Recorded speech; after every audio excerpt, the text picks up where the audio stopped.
Bonjour à toutes et à tous, bienvenue à cette présentation du parcours Psychologie et santé en L1 SPS proposé par la faculté de médecine de Strasbourg. Ce parcours Psychologie et santé accueille 120 étudiants avec des cours qui auront lieu sur la faculté de médecine, mais également la faculté de psychologie.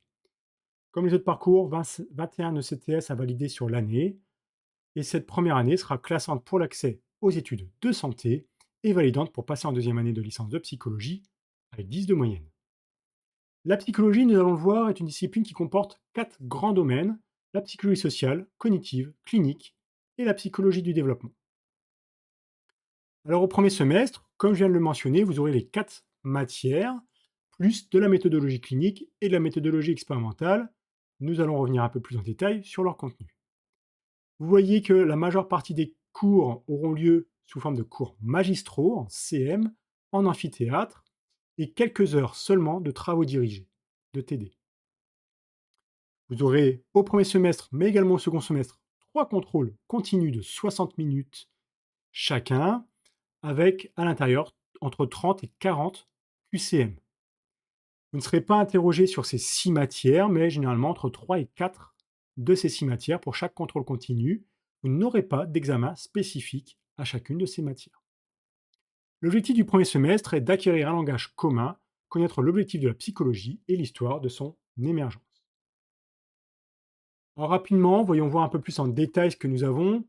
Au premier semestre, eh bien, la psychologie sociale qui étudie l'influence de l'environnement sur nos comportements.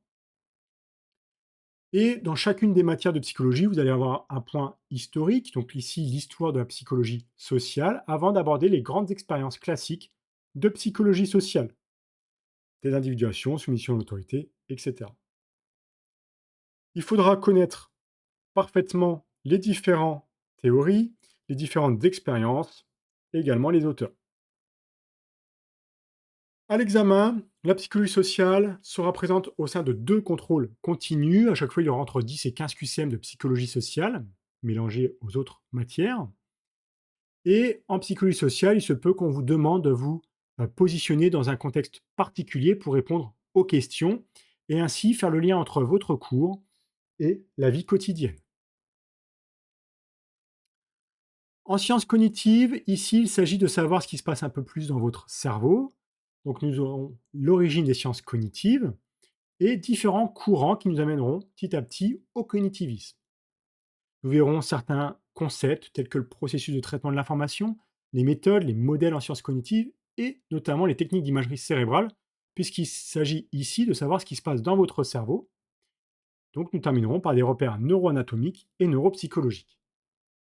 Même chose que la psychologie sociale, les sciences cognitives se retrouvent dans 2 contrôles continus et nous aurons des QCM sur du par cœur. La psychologie du développement, on s'intéresse à l'individu de sa naissance à la mort et là aussi, un petit point d'histoire sur la psychologie du développement. Avant d'aborder les approches et méthodes en développement, notamment les techniques pour étudier les bébés puisqu'ils ne peuvent pas parler, donc ça nécessite des techniques particulières, hem et différentes de celles utilisées chez les adultes. Nous verrons également des facteurs de développement, puisque pour certains, le développement se fait uniquement grâce à la génétique, facteur inné, d'autres uniquement par l'environnement, facteur acquis.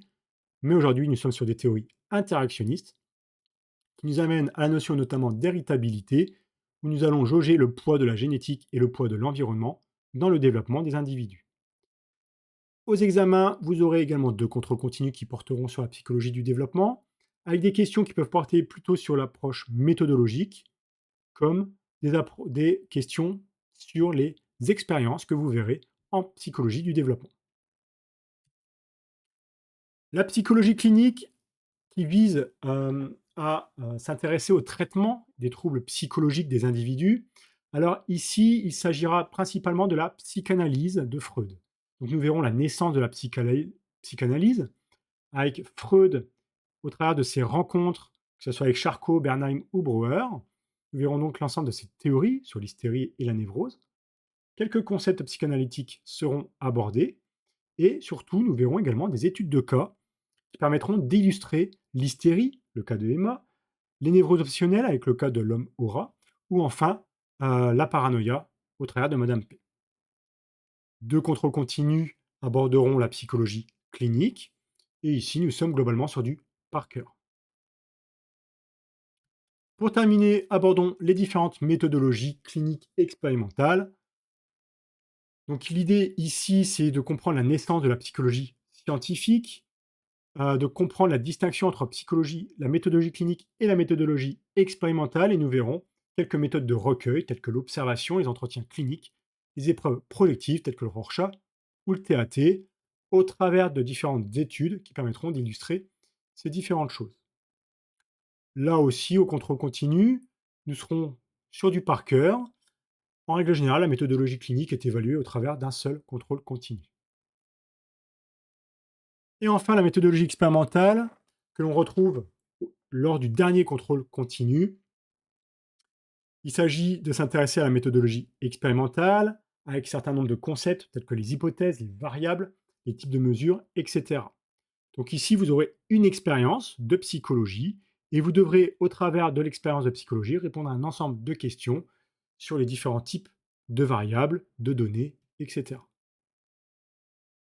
Au second semestre, eh bien, même chose qu'au premier semestre, sauf que cette fois-ci, nous n'avons pas de méthodologie.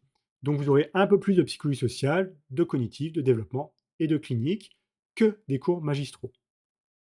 Toujours nos trois contrôles continus de 60 minutes, entre 30 et 40 QCM à chaque fois. L'objectif du second semestre est d'approfondir les connaissances du premier semestre. En psychologie sociale, par exemple, vous aurez deux enseignements différents qui vont globalement porter sur la catégorisation, comment nous catégorisons les individus et quelles sont les conséquences que nous avons suite à cette catégorisation. Nous verrons également les stéréotypes, les préjugés, la discrimination et là aussi les différentes conséquences, puisque nous savons aujourd'hui que ça peut amener à une diminution du bien-être, de l'estime de soi et la réduction de performances cognitives et physiques. Les QCM seront sur du par cœur. Les sciences cognitives, également deux enseignements. L'un portera principalement sur les amnésies et les agnosies, donc plutôt des pathologies. L'agnosie, c'est la non-reconnaissance des objets. Et cela va nous permettre de comprendre comment fonctionnent les mémoires sensorielles, primaires, à long terme, épisodiques, sémantiques ou procédurales. Et l'autre enseignement portera davantage sur la mémoire et le lien avec le langage. Donc nous verrons un peu plus en détail qu'est-ce que la mémoire déclarative et surtout les parties du cerveau qui rentrent en jeu, telles que la région temporale médiane et externe. Pareil pour la mémoire procédurale. Et nous ferons le lien entre mémoire de travail et langage, mémoire et compréhension en lecture. Ici, les QCM, ce seront également du cours du par cœur. En psychologie du développement, un seul enseignement. Ici, nous allons aborder les différentes théories de différents auteurs. Donc le développement selon Piaget, où nous verrons ces différents stades, les différents stades décrits par Piaget, mais également les différents stades développés par Vygotsky ou par Vallon. Même chose, cette matière, ce sera du par cœur. Et enfin, la psychologie clinique, deux enseignements. Nous aurons la psychanalyse qui fera suite à ce que nous avons vu au premier semestre. Donc nous verrons encore le Freud avec les mécanismes de défense, l'interprétation des rêves. Et nous ferons un point sur l'histoire de la philosophie, de la science, de la médecine, puisqu'à la base, tout cela était une seule et même matière. Donc de l'Antiquité à aujourd'hui, et nous aborderons également la naissance de la psychiatrie moderne. Et l'autre enseignement eh bien, croisera le développement psychique de l'enfant. Donc nous aurons un croisement entre la psychologie du développement et la psychanalyse, puisque nous verrons les stades de l'enfance selon Freud, mais également d'autres auteurs tels que Françoise Dolto.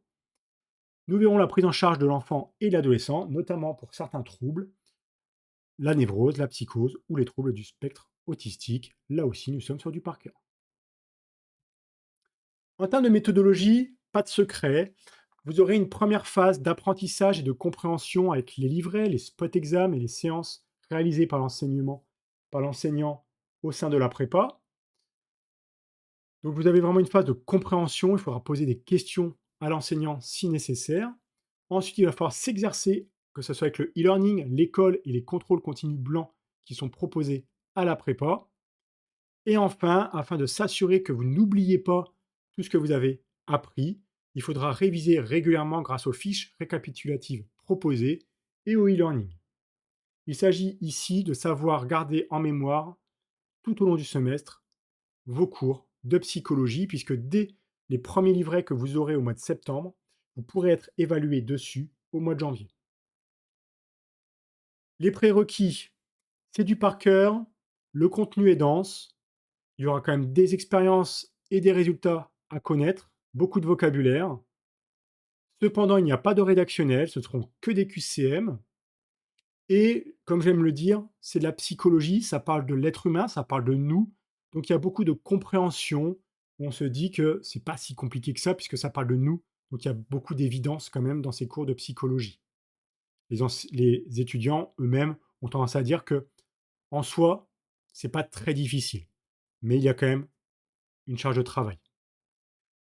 Il faut aimer comprendre le fonctionnement de l'être humain, avoir un esprit scientifique, tout en sachant qu'ici, il s'agit de concepts théoriques que nous ne pouvons pas toucher du doigt, contrairement à ce que l'on peut avoir en biologie, par exemple. Il faut avoir une grande capacité de mémorisation, savoir organiser son travail, mais surtout travailler régulièrement, car le problème que nous avons sur la première année, c'est que les différents contrôles continus proposés en psychologie eh bien, tombent à peu de choses près en même temps que les contrôles continus de santé. En règle générale, vous avez 1 à 3 semaines entre les 2 contrôles continus, donc ça nécessite de les travailler en parallèle. Vous ne pourrez pas vous amuser à travailler, la psychologie et une fois que le contrôle continu est terminé, passer à la santé. Ce n'est pas possible parce que vous allez oublier tout ce que vous avez appris les semaines précédentes si vous faites cela. Donc il va falloir alterner régulièrement les différentes matières. Malheureusement pour vous, vous aurez un contrôle continu en janvier, donc ça veut dire qu'au mois de décembre, vous ne pourrez pas vous reposer à 100%. Cependant, au début de chaque semestre, vous avez un petit temps d'adaptation avec ces nouvelles matières, donc c'est le moment de bien les travailler pour poser toutes vos questions en termes de compréhension. Pour terminer, vous pouvez aller sur prépavesal.fr afin d'obtenir le guide Parcoursup. Donc vous allez dans documentation et inscription, vous laissez vos coordonnées et vous mettez que vous souhaitez également recevoir le guide Parcoursup. Cela vous permettra d'avoir toutes les informations pour bien répondre sur Parcoursup et avoir tous les bons conseils pour avoir une place sur Parcoursup, que ce soit pour cette licence psychologie et santé, mais également les autres. Je vous remercie de m'avoir écouté et j'espère vous voir très vite. À bientôt.